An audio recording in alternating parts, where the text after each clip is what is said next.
Good day, folks, and welcome to review number 75. Ever since Hasbro announced that they were going to be taking another stab at the triple changers, I've been anxiously awaiting this guy. Today we're going to take a look at the Transformers Generations Springer. So, starting off looking at the packaging, Springer comes packaged in the new standard for the Generations line Voyagers in the rectangular box with a little cut angle here at the bottom. Springer comes packaged in robot mode. There's some nice artwork of Springer over here on the left-hand side, and there's also this Thrilling 30 logo down here commemorating the 30th anniversary of Transformers, which is actually next year, but I guess they're doing it this year. The back side of the packaging features the figure in robot mode, as well as both the helicopter and car modes. There's also a short bio paragraph up here and the tech specs across the bottom. So here is Springer in his robot mode, and he looks great. He's very reminiscent of the Last Stand of the Wreckers version of Springer, which I think is kind of becoming more and more the definitive version of Springer.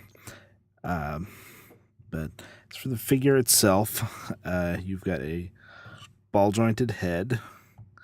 There's a hinged and ball-jointed shoulder here. You got bicep swivel, a ratcheting elbow there, and then you have a hinged and rotating wrist there. You've got a waist swivel. You've got the double-jointed hip there. You've got a thigh swivel, a ratcheting knee, and then you have an ankle. It moves front to back, but there's not really an ankle tilt there, although they did mold the feet at a bit of an angle so you don't have to have him standing perfectly upright. But overall, the articulation is pretty good on this figure. So as far as the looks and the articulation, I think this part of the figure has turned out great. Now, as I mentioned, the head sculpt is very close to the Nick Roche comic, IDW comic style head design for Springer, and I think it turned out fantastic. There's just some nice little details in there. It's just a really good head sculpt. This is actually, the head sculpt was one of the things I was really looking forward to with this figure, besides the fact it was a decent triple changer. But you also got some decent light piping in there too. So the head turned out really good on this figure. Springer comes with two weapons. First, you have a double-barreled gun here, and one of the things that's really impressed me about this little weapon, it's got a little missile launch feature, but that's not too special. But they actually put some decent paint on this gun, and especially given most of the weapons we've had lately are just plain molded plastic, it's nice to see that they put a little effort into that weapon. The other weapon he comes with is, of course, his helicopter blades that turn into a sword, and you really couldn't. I mean, that's pretty typical with a helicopter figure, but it's really iconic with Springer. So, and they really did a good job with it. There's actually a transformation process, which we'll look at here in just a bit when I get to the transformation.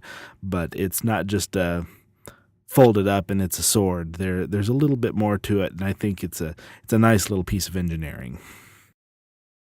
Now, let's take a look at Springer's transformation process from robot to helicopter. The engineering behind this transformation is really good. There are a lot of fresh ideas behind this toy design, and it's a lot of fun seeing them in action. I'm particularly fond of the way they worked the forearm transformation on this figure. They had to make it so that the hand's tucked away and that the entire lower arm has to work as a side pod in helicopter mode and then collapse in to be the side doors in car mode, as we'll see a little later. It's really a neat little design. Unfortunately, I think they may have actually been a little too ambitious with this figure design. While everything on this figure is meant to tab into place somewhere, a lot of the tolerances are just a little bit too tight. It kind of reminds me of how the tabs worked, but didn't quite work on the Masterpiece Rodimus figure. Now these tabs probably worked well on the prototype figure, but then for whatever reason those designs didn't transfer well to the production mold, and we're left with the tolerance problems that we have now. And as a result, there's several tabs that will pop back out as soon as you move another piece. You also end up with some gaps in the vehicle mode because of this. So, overall, this transformation process is a great design, but just lacks a little bit in execution. So here's Springer's helicopter mode. And overall, for a triple changer helicopter, this is pretty good, I'd say. It's got does have some gaps, and as I mentioned in the transformation, a lot of these tabs don't quite fit right, so you got to kind of make sure pieces don't pop out of position when you're messing with it. But the rotor does turn very freely, which is cool. Just an odd note here, because the rotation is clockwise when looking from above. Springer's most likely a European helicopter, but that's just a random bit of trivia there. But yeah, overall, I'd have to say that the helicopter mode, it looks like a helicopter, and I think it's definitely Springer anyway, and I think it looks pretty good. Moving on, let's take a look at the transformation from helicopter to car. Again, there's a lot of really good design work showing through here. The pods of the helicopter, which once were the arms, fold forward and become the front fenders, then fold up to become the doors and side windows. The tail/legs folds in half to form the rear fenders and the spoiler. It's really a great design, but as with the helicopter mode, those nasty tolerances rear their ugly head again with these tabs. In fact, the resulting panel gaps are only amplified in the car mode. The hood, in particular, is especially bad. But thankfully, the fan community has come up with some good fixes for these problems. And there's a couple different ways you can go about correcting this figure.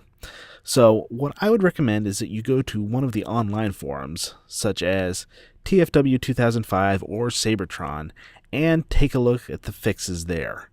That way, you can take this good design and make it work the way it's supposed to.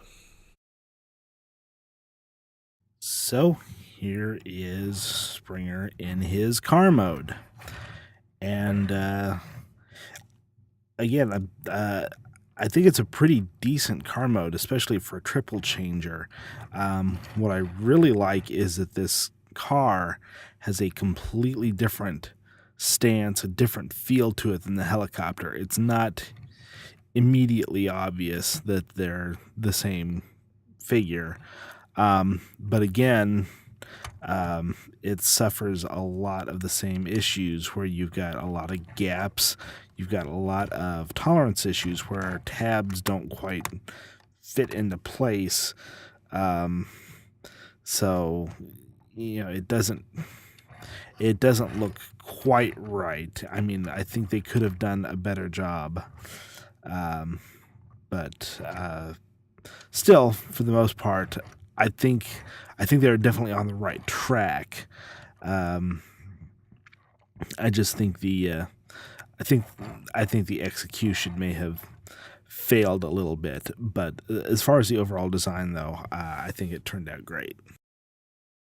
Now, another nice feature that I like that they added here for the car mode. Uh, you can, as in both modes, there's places where you can store the gun in both vehicle modes, but it's not quite as obvious what you can do with the sword or the helicopter rotor blades. But they did happen to incorporate a spot in here where these little pieces, the rear landing gear / knee pieces, can actually be used to hold the sword underneath the vehicle or the car mode. So even when he's a car, there's still a good place to store that sword / rotor blades,